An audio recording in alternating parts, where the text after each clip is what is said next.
La raclette truste la première place, la fondue n'est pas loin derrière et on a encore moins de scrupules à la déguster après une randonnée en raquette sous le ciel étoilé de l'Alpe d'Huez. Le laboratoire Simalp sur le campus accueille désormais une sonde atomique tomographique qui s'appuie sur une analyse tridimensionnelle HD pour observer la distribution des atomes dans un matériau. Et puis Éric Piolle est l'invité du QG politique cette semaine. Le maire de Grenoble revient sur les nombreux sujets en lien avec sa ville, mais aussi ses relations au sein du parti des écologistes.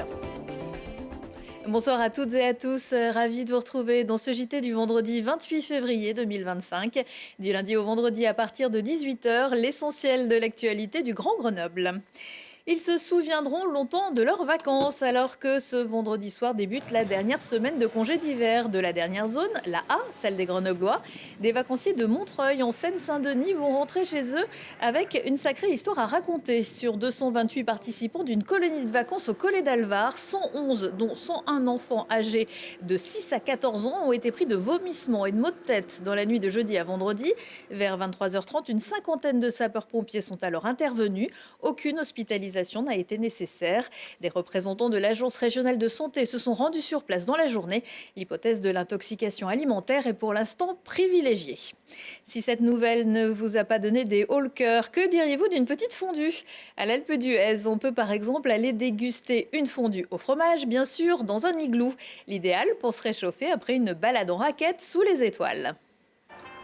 Là, on part pour 45 minutes de marche à peu près. On va dans cette direction, on va s'éloigner un peu de la station pour être plus au calme, plus tranquille. Et puis après, on attaquera un peu les choses sérieuses, on sortira de la piste et là, on se mettra à la file indienne. Mais je vous le redirai à ce moment-là. Ok ? Parfait. Allez. Les pistes fermées, certains visiteurs prolongent leur découverte de l'Alpe d'Huez, des raquettes aux pieds. L'objectif ? Rejoindre un igloo à plus de 2000 mètres d'altitude. Pour Béatrice, c'est l'occasion de tester de nouvelles expériences. Et faire une randonnée en raquette de nuit et puis un dîner dans un igloo, c'est original. Les étoiles observées, le groupe reprend sa marche en direction de l'igloo, façonné par Clément Page, le guide de montagne. On est pas mal. Prenez place autour de la table. J'ai mis 2 jours. On était 5 personnes au début pour faire vraiment le grand tas de neige. Et puis après à 2 personnes pour pouvoir creuser l'intérieur et faire les finitions. Depuis 3 ans, le nombre de visiteurs a augmenté pour Clément, passant de 140 à 200 la saison dernière, un intérêt qui oblige des concessions. La petite histoire, c'est qu'on a même demandé à Clément de construire son igloo un peu plus tôt que prévu, parce qu'on ne pouvait pas venir plus tard. C'est parti. Bon appétit. La fondue suisse est terminée et les visiteurs rechaussent les raquettes. Comme cette activité, une dizaine d'autres sont proposées dans la station pour répondre aux nouvelles attentes des visiteurs. Oui, Titi. Si vous n'êtes pas fondu de fromage, il est toujours possible de visiter des grottes de glace entièrement refaites chaque année à l'Alpe d'Huez et aux Deux Alpes. D'autres fromages, Saint-Marcellin, Saint-Félicien, mais aussi des huiles de noix, la bière sans alcool de la Furieuse ou encore le gin de la distillerie du Mini-Miston, quelques-uns des 21 produits isérois récompensés au concours général agricole dans le cadre du Salon international de l'agriculture qui se tenait jusqu'à jeudi à Paris. En tout, pour le département, 11 médailles d'or, 6 d'argent, 4 de bronze ainsi que 3 médailles pour le concours général des vins et 4 pour celui des animaux. L'Isère se caractérise aussi par son excellence scientifique qui s'enrichit d'un nouvel outil à 4,2 millions d'euros financé par l'État, la région, la métropole et le CNRS. Porté par l'INP et l'UGA, cette sonde atomique est installée au sein du laboratoire Simap et peut analyser les matériaux réputés les plus difficiles, comme les alliages métalliques ou les matériaux non conducteurs, avec une résolution encore plus fine. Du coup, le principe de la sonde atomique, c'est qu'on va venir évaporer atome par atome les atomes qu'on veut analyser dans le matériau. Et ensuite, on va venir reconstruire la matière en 3D. Donc typiquement, à la fin, on a un volume qui ressemble à celui-là, où chaque point va représenter un atome et sa couleur va représenter sa nature chimique. Si on regarde l'échelle, là, on a 50 nanomètres. Donc c'est vraiment tout petit, quoi. Et l'avantage de la sonde atomique, c'est qu'on voit en 3D et du coup, on peut très bien voir des tout petits précipités.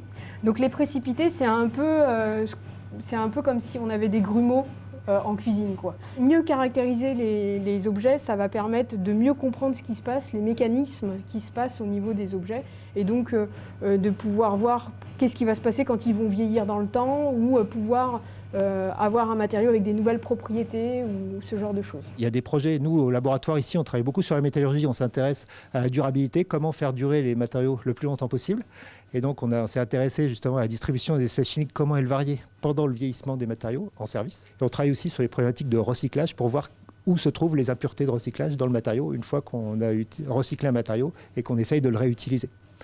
Et après, on travaille avec nos partenaires du CEA Leti sur les nouvelles générations de puces électroniques pour essayer de voir, quand on pousse les dimensions jusqu'aux plus fines échelles, où se trouvent les espèces chimiques. Est-ce qu'on arrive à les mettre là où on veut? Parce que ça devient de plus en plus difficile. L'université Grenoble-Alpes se distingue aussi sur Mars. L'Institut de planétologie et d'astrophysique participe au sein d'une équipe de chercheurs internationaux au projet du robot NASA Perseverance qui vient de découvrir du quartz sur la planète rouge, ce qui atteste d'anciennes circulations d'eau. 50 nuances de vert, alors que le prochain congrès des écologistes aura lieu dans quelques semaines. La présidente du parti, Marine Tondelier, a récemment décidé d'exclure Éric Piolle, le maire de Grenoble, de certains groupes de discussion autour de sa motion baptisée Le Collectif. Éric Piolle a décidé de briguer le poste de porte-parole contre son candidat. Invité du QG politique cette semaine, l'édile a fourni quelques explications. Alors, on n'a pas l'éviction, là, ça peut être un peu radical comme façon de faire. Et effectivement, le but est plutôt d'étouffer le débat, mais nous avions échangé avant, nous avons une divergence. Je la soutiens comme secrétaire nationale. Hein. Effectivement, vous l'avez dit, c'était ma directrice de campagne. Je l'ai ensuite soutenue quand elle a souhaité se porter candidate pour être chef des Verts, des écologistes. Et je la soutiens toujours. Je pense que elle vraiment amène une dynamique, une sincérité, un état d'esprit qui est plutôt favorable pour l'écologie politique. Nous avons une divergence parce que je pense que nous devons construire des équipes, cultiver aussi notre expérience et que donc nos porte-paroles, je pense que personne ne peut citer un nom de nos porte-paroles des 20 dernières années, nos porte-paroles peuvent être des gens qui sont connus et qui ont de l'expérience et que ça changerait un peu la nature du discours écologiste. Donc nous portons cette divergence et je vais essayer de porter ma candidature. Fin avril, ce sera aux militants de désigner leur porte-parole ainsi que 5 autres postes. Retrouvez le QG politique d'Éric Piolle ce vendredi à 21h15, samedi à 9h15 et dimanche à 17h30. Dans l'agenda, la soirée de clôture de la 9e édition du Hip Hop Never Stop Festival, samedi à partir de 20h à l'Heure Bleue de Saint-Martin-d'Air, un événement en partenariat avec Citadance. Un final en apothéose avec une battle de breaking, danseurs et danseuses renommés, titrés et venus de toute la France, s'affronteront en équipe de 3. Dans une ambiance festive et sous le regard aiguisé d'un jury professionnel, ils rivaliseront avec Fairplay sur un set musical mixé en direct. À voir sur Télé Grenoble, un nouveau grand air. Dimanche, Thibault Leduc revient sur l'un des exploits marquants de l'été en Himalaya. L'ancienne championne du monde d'escalade, Liv Sansos, et son compagnon, le guide Bertrand Roche, dit Zébulon, ont réussi une première mondiale en décollant en parapente biplace du K2, deuxième sommet le plus haut de la planète.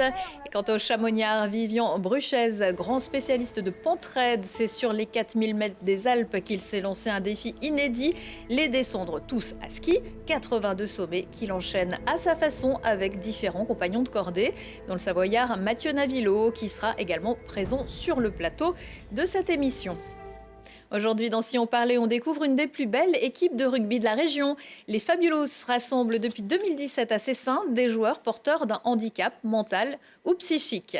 Le Mélan Grenoble Handibasket prépare la Coupe d'Europe qu'il organise dans 10 jours au gymnase du Charlet. On redécouvre ce club historique.